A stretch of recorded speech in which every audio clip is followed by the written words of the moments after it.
The Benadryl challenge, a viral meme that made its rounds around TikTok. Well, 3 years ago. But just as of yesterday, a 13-year-old boy died attempting the viral Benadryl challenge, allegedly. And as sad and tragic as this story is, it does leave us with some questions. So stick around because we're going to dive into what exactly the Benadryl challenge really is. Dangerous internet challenges have been a thing for years, with probably the most notorious and infamous one being the Tide Pod Challenge. But one thing you have to always be careful about with these stories is where they're sourcing their information from, and also why they may want to portray the story in the way that they do. Even this article from Forbes, which I'm about to read, describing the Tide Pod Challenge, has some weird flaws, which we're going to get into. The article starts off by saying that in 2012, when Tide Pods launched, these jokes about people eating them existed, but in small niches and never spoken about publicly because, admittedly, it was very weird. But then apparently in 2015, The Onion wrote a piece titled, "So Help Me God, I'm Going to Eat One of Those Multicolored Detergent Pods." Now, that was in 2015, and the joke really started getting popular around 2017. This is where the article and the narrative behind it gets a little bit confusing. It says, this bled over into YouTube, where challenge videos have become a weird trope of doing the craziest things to get views. A small YouTuber realized that there was an opportunity to capitalize on this trend by actually eating Tide Pods, though I think this was ironically. And on January 7th, 2018, the Aaron Swan 669 made the first version of the Tide Pod Challenge. This gained a bit of traction, and then other YouTubers started joining the trend and doing the Tide Pod Challenge. Many of these YouTubers have audiences that are kids and teenagers who I think did not get the ironic nature of this trend and the fact that YouTubers were doing this for views. And the kids decided to do the challenge themselves at home. Now, I actually researched and found the original video by Aaron himself. And a couple things are weird about the Forbes framing of this. One, the video only has about 24,000 views, and also it's just an 11-second clip, so why don't we just watch it ourselves and discern if this framing is really fair. Hey guys, it's the Aaron Swan 669 back again with another video. This time, I'm doing the Tide Pod Challenge. Just kidding, I'm not a fucking retard. And that's the end of the clip. Now, I'm sorry, but call me an asshole. If you watched Aaron's video and you decided to do the Tide Pod Challenge yourself at home, then, I mean, there's no saving you. I'm sorry. That's just, maybe the kids just don't get the nature of it, that it's a joke. I'm just unsure, but it's pretty painfully obvious. And he didn't actually eat it. That's another thing, is that the first sentence of that article says a small YouTuber realized that there was an opportunity to capitalize on this trend by actually eating Tide Pods, and on January 7th, he posted the video. But he didn't eat the Tide Pods. So what is Forbes talking about here? Is this just straight up misinfo?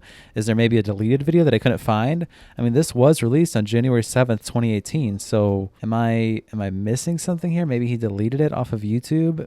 I could be the one spreading misinfo here. Who knows? Maybe you guys can prove me wrong if you find it the other way around. But based on what I found, that's what the video is. So that's just very strange. How does this tie back to the original article and the original story, which is the boy passing away due to the Benadryl challenge? Now, once again, I want to clarify. Condolences to the boy and his family. This is obviously a very sad and tragic story. None of this is in any way meant to dismiss what they're going through, but simply just to talk about it because there is an article written on it, and it was a mainstream thing perpetuated by basically every mainstream news org out there. So first, I find it very strange that the Benadryl challenge, as it relates to TikTok, was actually popular 3 years ago. And I mean, I think we all know how quickly trends come and go. But let's just read an article real quick where the family was actually interviewed that talks a little bit more about what actually happened to this boy. ABC6 says that a local teen is dead after overdosing on an over-the-counter medication. He was trying to copy a TikTok challenge.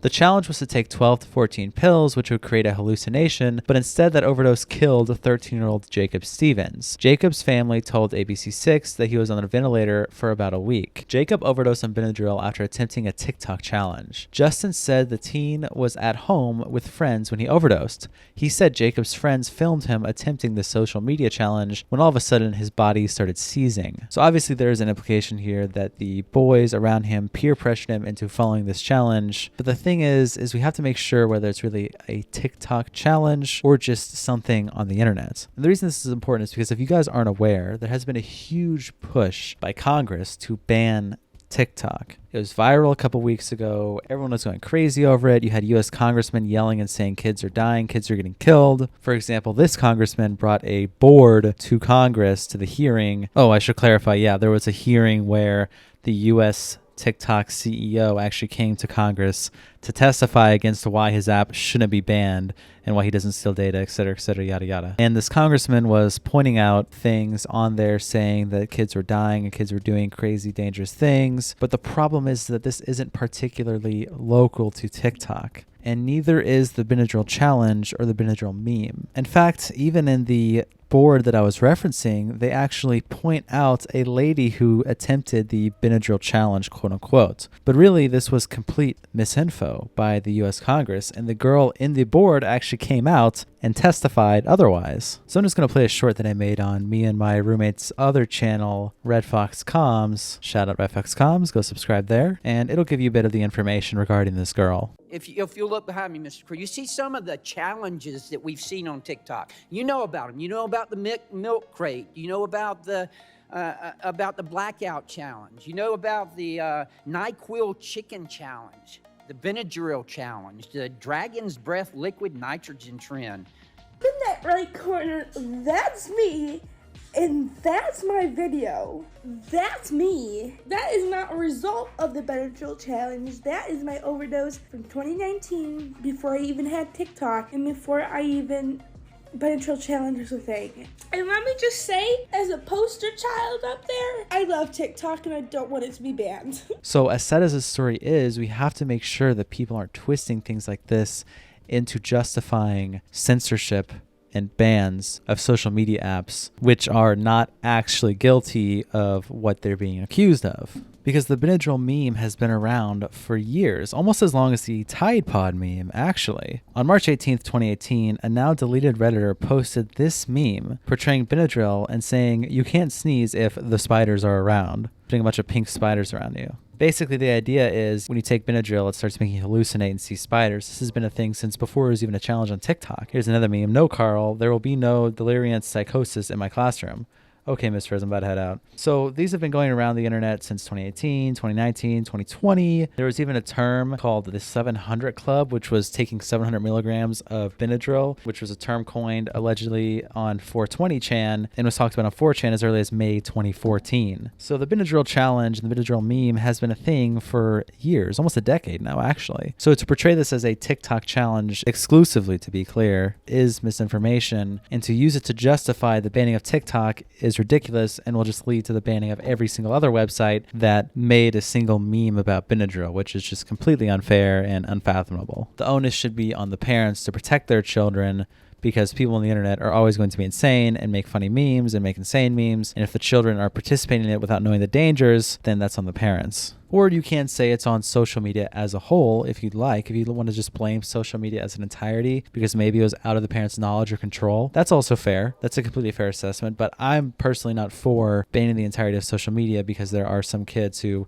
unfortunately, did not have the correct information and did something deadly. I just personally find that connection unfair. But also I should mention the FDA and TikTok have made public statements about this, even all the way back into 2020. On September 24th, 2020, the FDA formally released a statement advising parents and medical practitioners to be aware of the challenge's prevalence and its risks. In fact, if you go to Benadryl.com/safety, the very first thing that's mentioned is it says, "We understand that consumers may have heard an online challenge involving the misuse or abuse of our drug. The challenge, which involves ingestion of excessive quantities of our drug, is a dangerous trend and should be stopped immediately. Benadryl products and others like it should only be used directed by the label. Collaboration and education are critical to put an end to this dangerous misuse. We are working with TikTok and other social media platforms to remove content that showcases this behavior. We will look to partner across industry and with key stakeholders to address this dangerous behavior." So of course they mention TikTok directly in here, but they also say other social media platforms, which, as I said, is where a lot of it is coming from. These memes are all over the internet. I've seen them for years. I saw them when I was like 16 years old back in 2016. Yeah, this has been a thing for a while.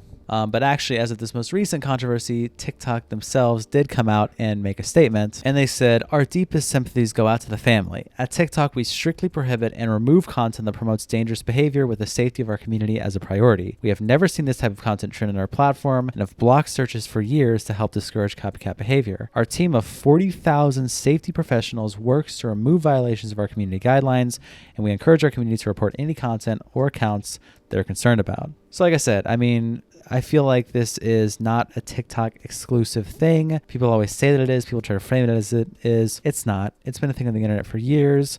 You know, if kids jump on a trend or kids do something, you know, it's like we have to blame social media as a whole. You can't just blame this one particular app because kids have been doing it since the internet and social media has been a thing that kids regularly access. Unfortunately, that's just the truth. We cannot use this to justify an overall ban. Hope you guys enjoyed the video. Drop a sub.